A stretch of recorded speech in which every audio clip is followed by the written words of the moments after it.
about a big ZestFest welcome for the one and only Eddie Deen. Welcome. This is heaven on earth. I don't know if y'all know that. You said heavenly earlier, Scott. And so what I believe is that our responsibility is to create heaven on earth. Does that make sense? Y'all cool with that? So today we're going to make a chocolate buttermilk pie. And it's my mama's recipe. Started 1980. That's when I started in business. So that's 42 years ago. So if that ages me a little bit. But buttermilk pie is one of these incredible pies that if you're a caterer like me, you can get them made and stack them up. It's not like a lemon meringue pie where you got to have 50 trucks to transport your desserts to a party. So it was like the most perfect dessert for a guy like me to cater. He mentioned Katrina. I got a call at 11 o'clock, I think it was a Friday morning, 11 o'clock at Friday morning, the Red Cross said, Mr. Deen, can you feed 13,000 people at 7 o'clock tonight? And I said, well, what do you want, a hot meal or a cold meal? And they say, all these people that's been in the Superdome, they deserve a hot meal. So I said, no problem. And that weekend we fed over 26,000 meals for the folks coming out of Katrina or New Orleans.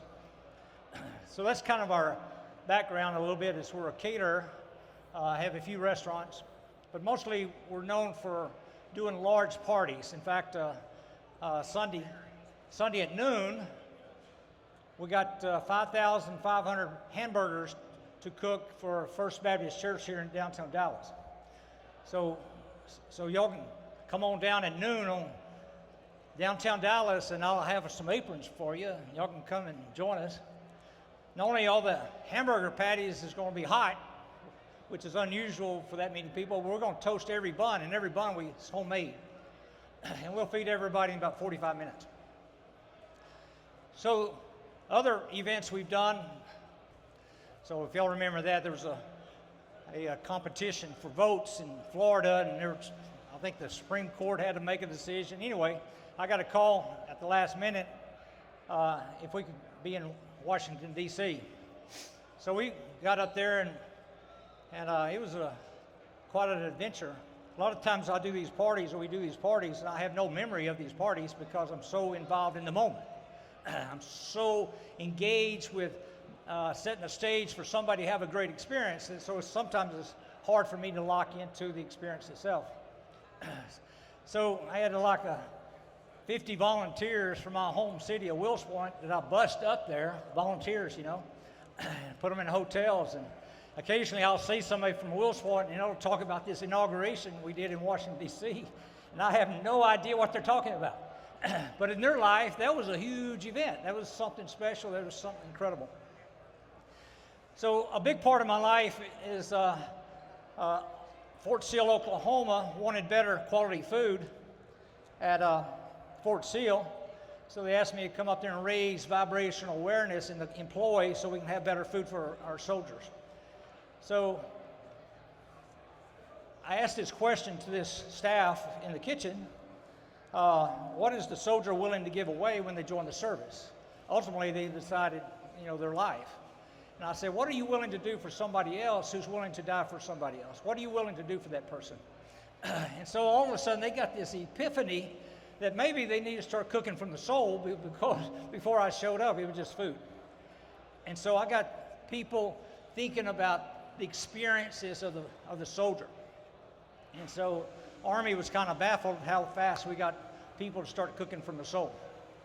So the Army asked me to go to Fort Hood, but I decided to go back to Dallas to a homeless shelter to figure out, is it possible, can you get other people to start thinking from the soul, working from the soul? And that terminology in science is called consciousness. It's kind of the thinker, the experiencer. If a body marines a ship, that's the captain of the ship. Are y'all with me? Okay, so about 6 weeks into the class, I asked these there's 20 ladies and 40 men, when did you perceive your power or control was taken away? And so this lady told me a story of when she was a child, and it was very traumatic. Then I went to the next lady, and the next lady, they all had stories. Then I went through halfway through the men, and all the stories had one common denominator. They were all 5 years old. You got 60 people in a shelter who's addicted to drugs, who's in and out of prison, whose life is really chaotic. And so the common denominator is 5 years old. So I asked the question, what happens when you're 5? You learn how to ride a bicycle. I figured it out that you learn how to ride a bicycle when you're 5 years old. I don't know if y'all knew that, but so what I did was put an extra gear in the bicycle that when you turn right, the wheel goes left. Did y'all see that? Y'all see that? You turn right or turn left, the wheel goes opposite. Okay, so I offered everybody $500 if they can ride my bicycle. So you think about you're homeless and you got this really incredible urge for heroin or crack cocaine, and I just offer you $500. So I had everybody's attention. So everybody tried to ride the bicycle. But they couldn't ride the bicycle because they weren't dealing with my bicycle. They were dealing with the bicycle they were programmed on. Their brain was programmed on, the 5-year-old bicycle. Does that make any sense? Are y'all with me? They couldn't ride this bicycle because their brain wouldn't help them ride this bicycle.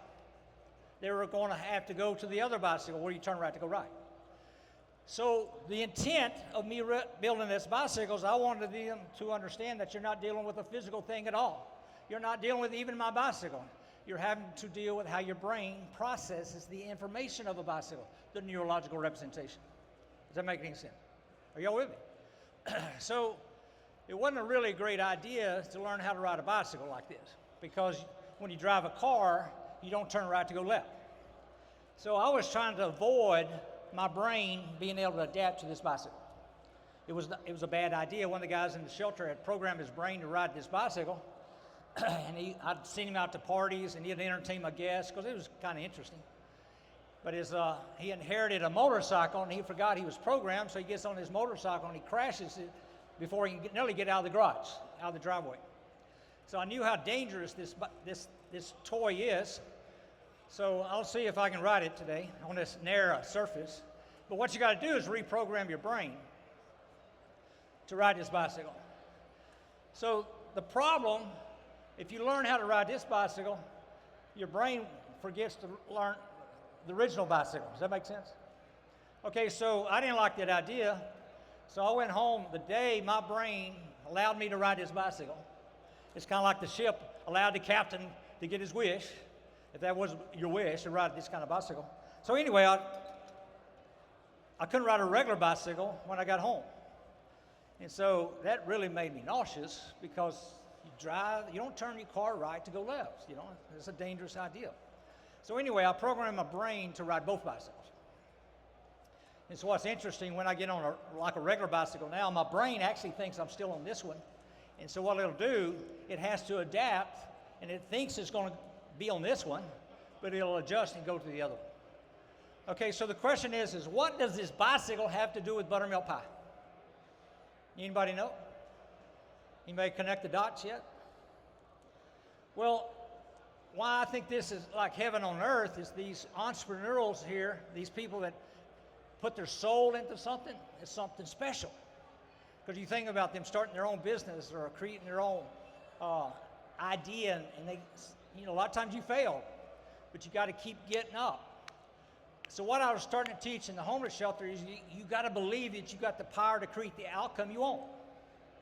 So that's all I focus on. You got to believe you got the power to create the outcome you want.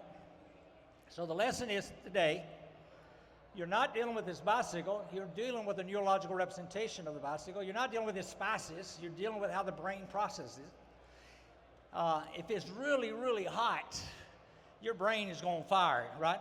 If it's really spicy, it's on fire. But when we talk about buttermilk pie, we don't really talk about the same senses or how the brain fires when you eat hot sauce.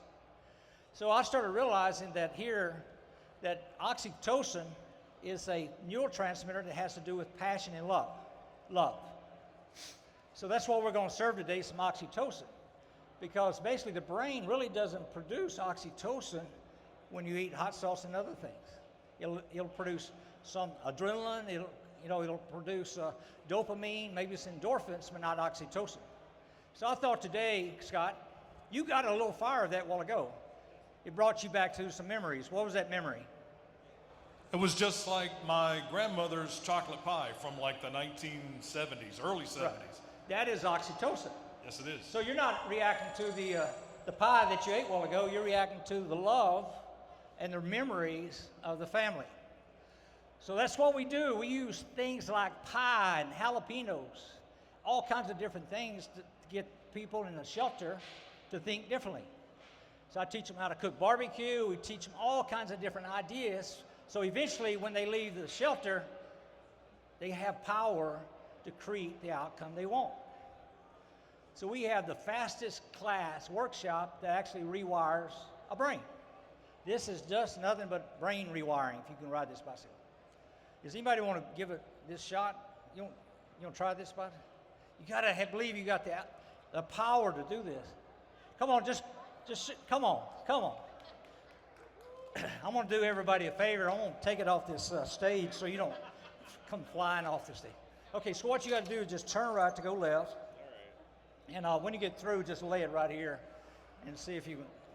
Don't go too fast.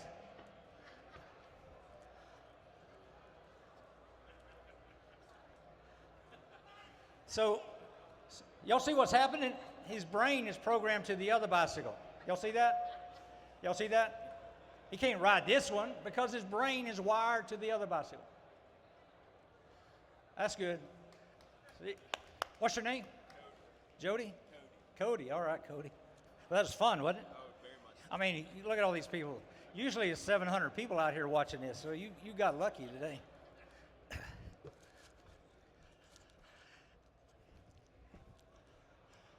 So what we're looking for today is some oxytocin. So what can get up to oxytocin? We got some sugar here, which is dopamine, reward and pleasure. Nucleus accumbens, ventral striatum. What I have in this pot here, I'm heating up some butter. And the reason I'm heating this butter up, because I need to dissolve this sugar just a little bit. So what I'm going to do is add some sugar to this and stir it to melt that sugar a little bit. If you don't melt that sugar, basically, when you make this pie, that sugar and the buttermilk and all that starts separating a little bit. So you want to get that sugar warm.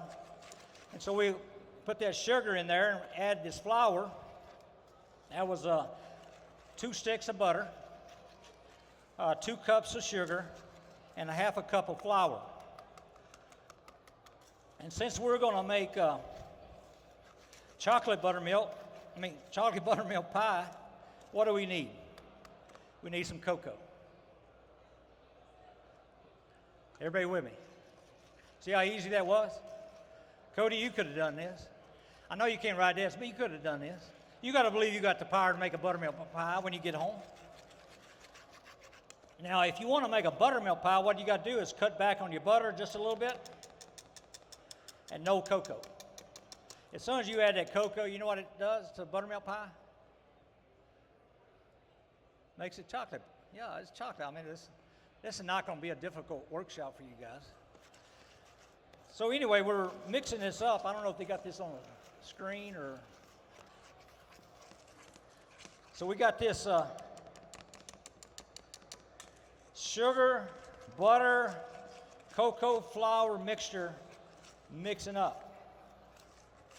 So what is the next ingredient you think we need to add?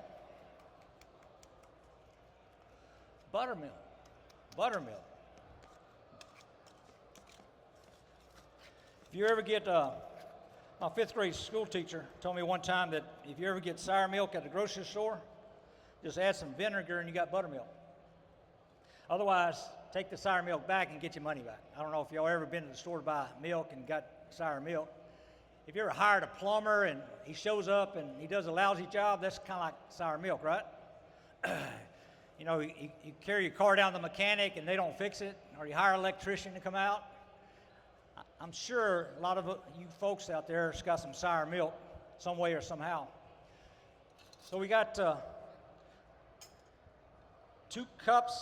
cup of buttermilk. It's really hard for me to make one pie. Really, seriously.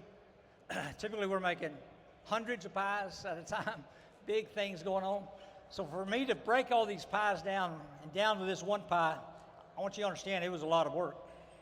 So I got a 8 ounces of buttermilk, 1 cup of buttermilk. What I'm doing is adding it to these eggs.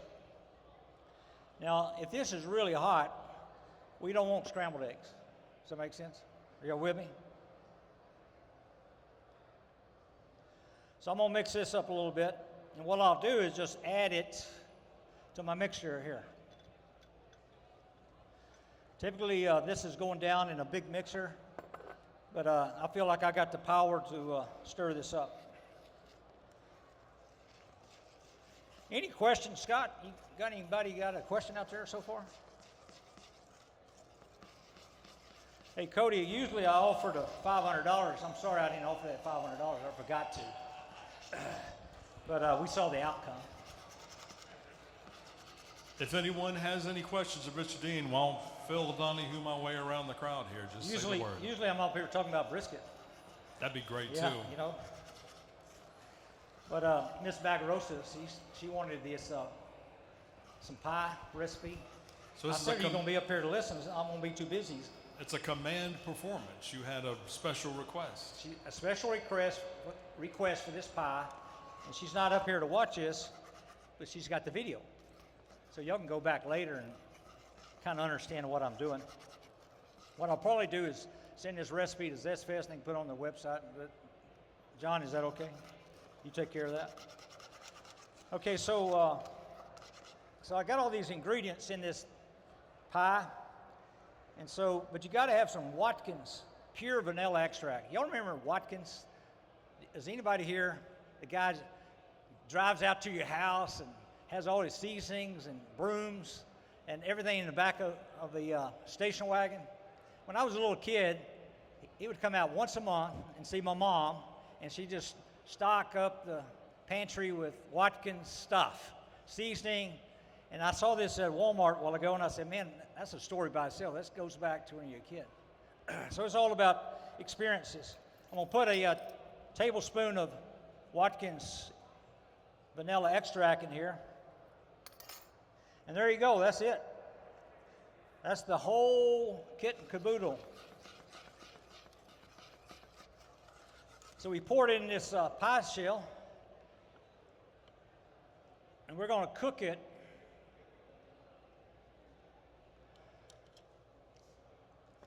about 45 minutes. So, any other questions about buttermilk pie, chocolate buttermilk pie? Anybody got any questions about my workshop? Dana's going to put this in the pie, and she's going to feed that to Miss Bagarosa a little later. This one.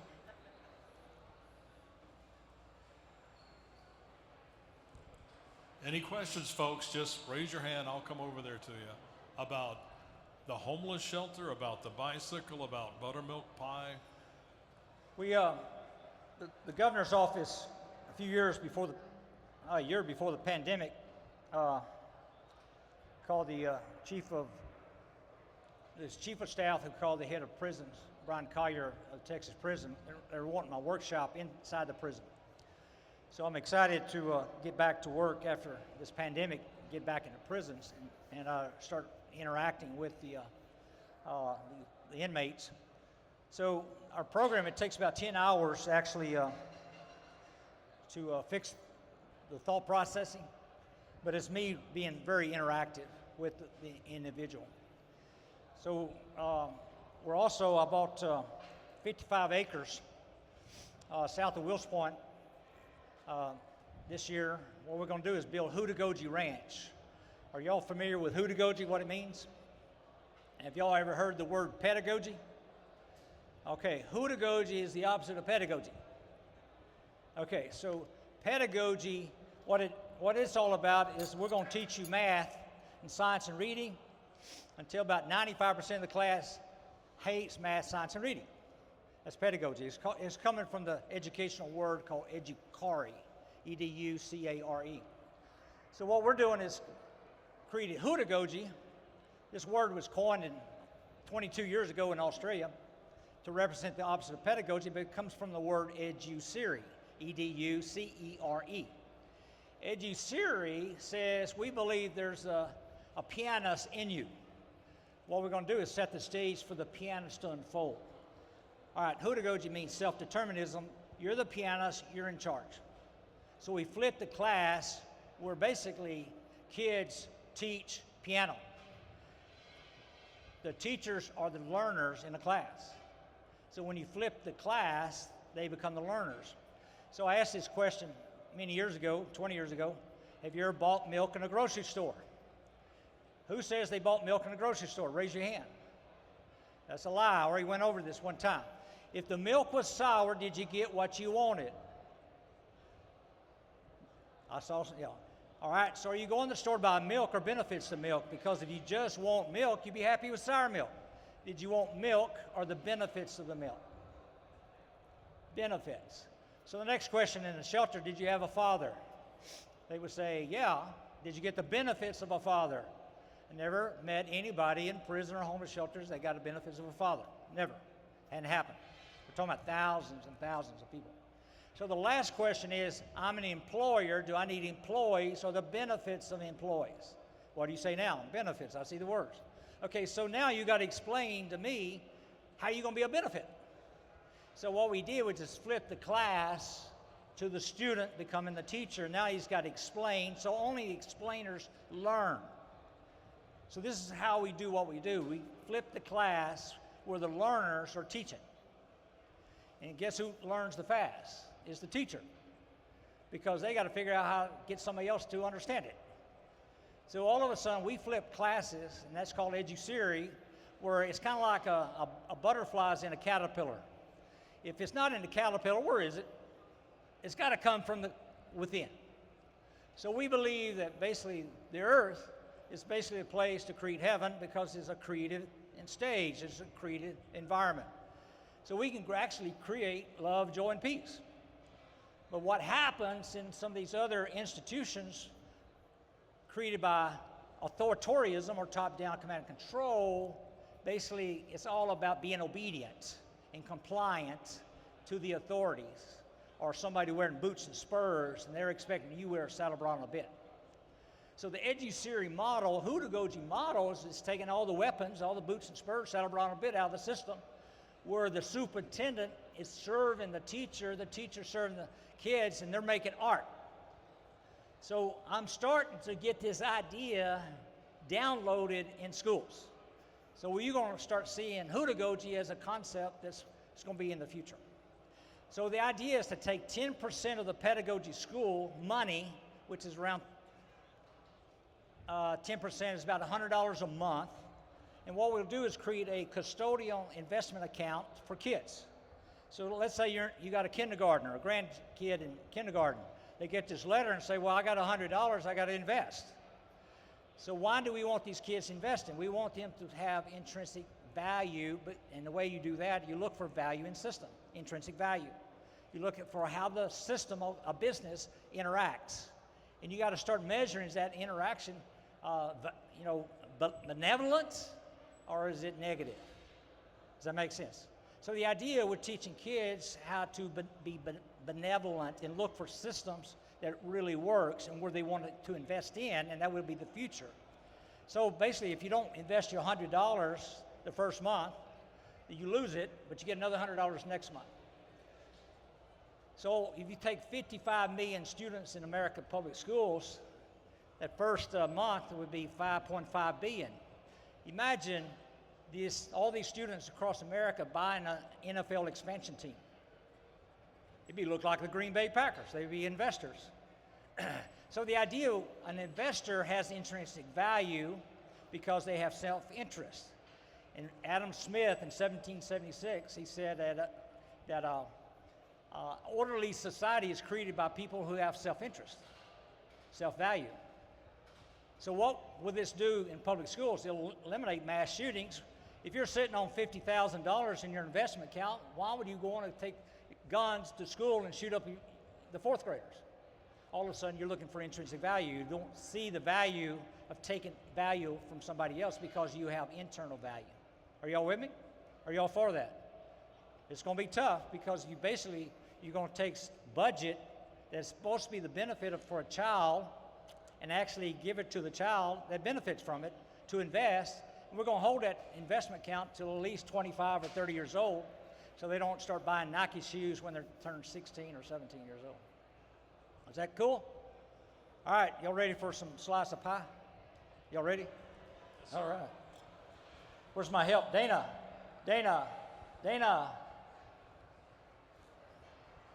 So, Mr. Dean, is it like you're putting an extra gear in the school system and they've got to learn to adjust to the new It's way? a completely backwards thought process. It's completely opposite. Very good. But we know why you're here. You got your mind fed. Now you're going to get your stomach fed with some incredible chocolate buttermilk pie. Dana's going to bring out those slices to our sampling station over here on stage, well, stage right or left, I'm not sure, one of the two. But you'll taste it. But before we do that, how about one more time, a big hand for the one and only Eddie Dean, everybody. Thank you, Mr. Dean.